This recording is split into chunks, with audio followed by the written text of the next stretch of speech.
Assalamualaikum warahmatullahi wabarakatuh.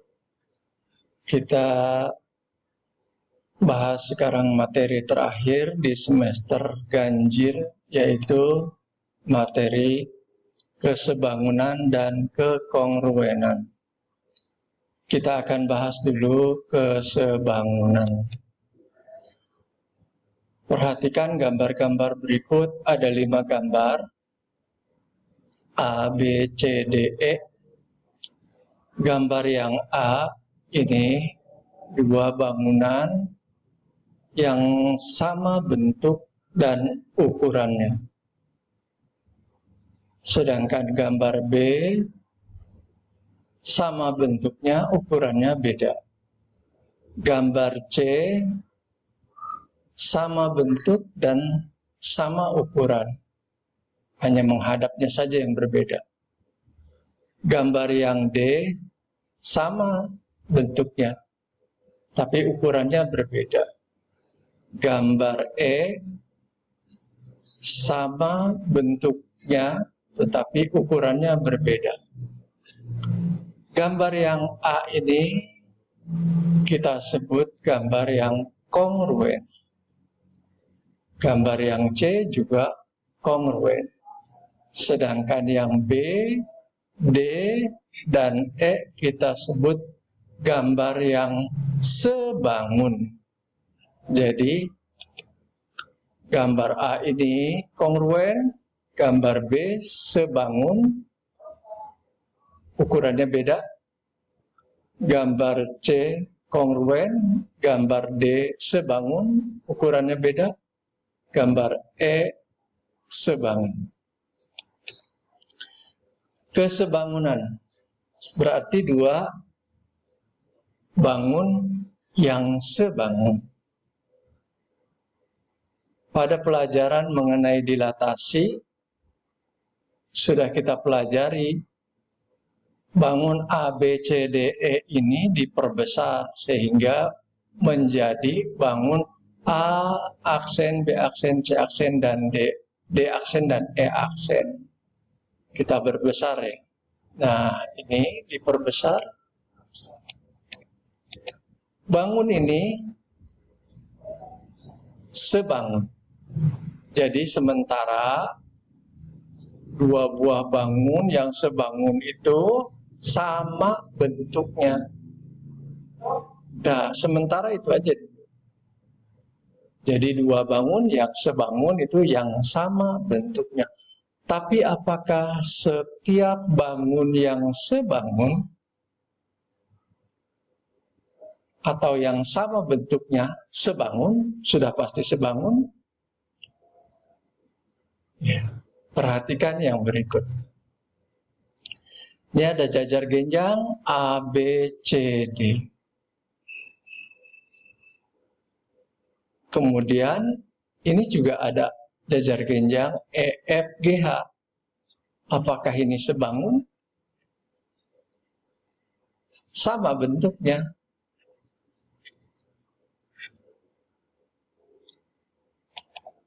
Ada lagi jajar genjang I, J, K, L. Apakah A, B, C, D sebangun dengan I, J, K, L atau I, J, K, L sebangun dengan E, F, G, H? Ada lagi, satu lagi, P, Q, R, S, ini juga jajar genjang. Apakah keempatnya sebangun? Karena bentuknya sama, semua jajar genjang. Hanya ukurannya yang lebih kecil dan lebih besar. Itu aja yang berbeda. Sementara kita sudah mengetahui bahwa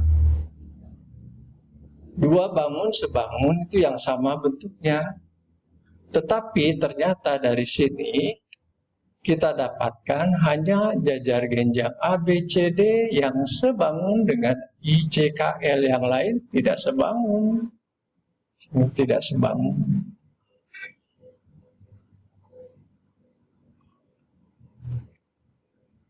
Jadi tidak hanya bentuknya yang sama, Tapi ada syarat-syarat lain, dua buah bangun yang sebangun. Dua bangun datar yang sebangun harus memenuhi syarat. Yang pertama, ini sudut-sudut yang seletak harus sama besar. Sudut yang seletak ini, seletak dengan ini, harus sama besar. Ini seletak dengan ini, harus sama besar. Ini seletak dengan ini, harus sama besar. Jadi syarat yang pertama, dua sudut-sudut yang seletak harus sama besar. Hati-hati untuk sudut-sudut yang seletak. Ini walaupun gambarnya diputar seperti ini, maka yang seletaknya bukan ini dengan ini, tapi yang ini. Jadi kalian harus cermat memahami mana sudut-sudut yang seletak. Walaupun gambarnya beda menghadapnya. Yang kedua, syarat yang kedua, kita lihat ini. Yang sisi yang biru ini panjangnya 4, ini panjangnya 8. Kalau kita perbandingkan, ini setengah dari panjang yang biru ini. Atau perbandingannya 4:8. Kalau disederhanakan jadi 1:2. Sisi yang ungu ini, perbandingannya 5:10. Kalau disederhanakan jadi 1:2. Sisi yang merah ini kita bandingkan 6:12. Kalau disederhanakan jadi 1:2. Sisi yang kuning 3:6. Kalau disederhanakan jadi 1:2. Jadi perbandingannya sama. 1:2, 1:2, 1:2, 1:2. Jadi sama. Perbandingannya 1:2. Jadi syarat yang kedua adalah sisi yang bersesuaian atau seletak mempunyai perbandingan yang sama. Jadi dua buah bangun datar baru dikatakan sebangun kalau mempunyai atau memenuhi syarat 1 dan 2. Kalau salah satu tidak terpenuhi, tidak sebangun. Jadi segi 4 ABCD dengan EFGH sebangun karena sudut-sudut yang bersesuaian sama besar, sisi-sisi yang bersesuaian mempunyai perbandingan yang sama.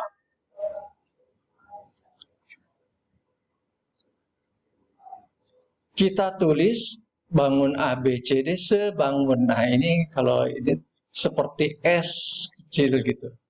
Sebangun dengan EFGH. Kembali ke jajar genjang yang tadi.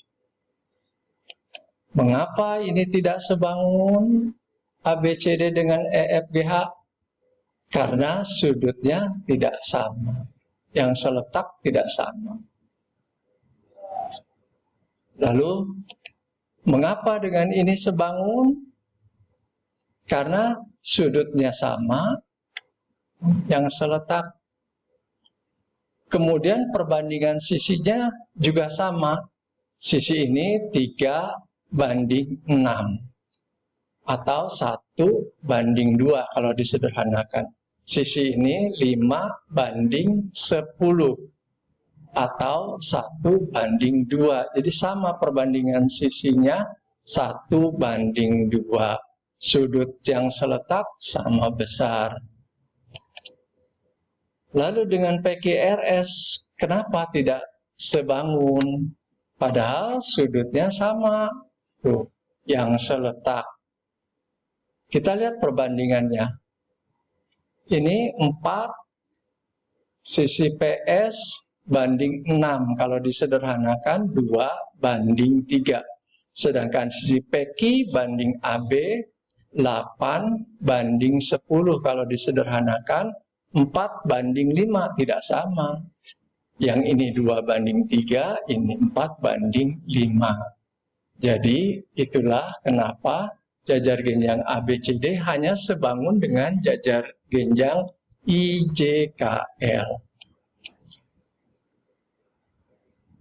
Tadi dua syarat yang tadi berlaku pada bangun datar. Untuk segitiga boleh cukup salah satu saja. Kalau segitiga itu cukup salah satu. Kalau sudut yang seletak sama besar atau sisi yang seletak mempunyai perbandingan yang sama, pasti dia sebangun. Jadi tidak perlu sudut-sudutnya sama besar, kemudian sisi yang seletak mempunyai perbandingan yang sama, tidak perlu. Cukup salah satu saja. Contoh, segitiga di bawah ini ada dua yang sebangun. Yang mana ini ya? Ini ada sisi yang belum diketahui. Kita cari dengan menggunakan Pitagoras. Kita dapatkan sisi BC ini 15, sisi KM 16, sisi PQ 5. Dengan menggunakan Pitagoras yang dipelajari di kelas 8. Karena ini segitiga siku-siku, sudut yang ini tidak diketahui berapa besar sudutnya. Jadi kita tidak bisa kalau pakai sudut, pakai sisi, perbandingan sisi. Sisi AB atau sisi AB banding dengan LM 9:12 atau disederhanakan 3:4. Sedangkan sisi AB banding PQ atau PQ banding AB perbandingannya adalah 9:5 atau 5:9. Kemudian sisi LM banding PQ atau PQ banding LM 5:12.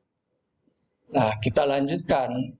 Sisi-sisi yang lain kita perbandingkan. Nah, ini kita dapatkan perbandingan. AB banding LM 3, AB banding LM 3:4. AC banding KM ini juga 3:4. Bisa disimpulkan bahwa ini sebangun dengan ini. Loh, sisi yang satu lagi kan belum. Kalau dua sisi sudah mempunyai perbandingan yang sama, pasti sisi yang ketiga mempunyai perbandingan yang sama karena segitiga ini siku-siku. Nah, kita lihat kalau kita cari, nah ini BC banding KL 3:4 juga. Jadi ini sebangun. Sedangkan yang ini tidak sebangun, ini tidak sebangun dengan PQR. Demikianlah pertemuan kali ini. Nanti kita lanjutkan pada pertemuan yang akan datang. Terima kasih. Wassalamualaikum warahmatullahi wabarakatuh.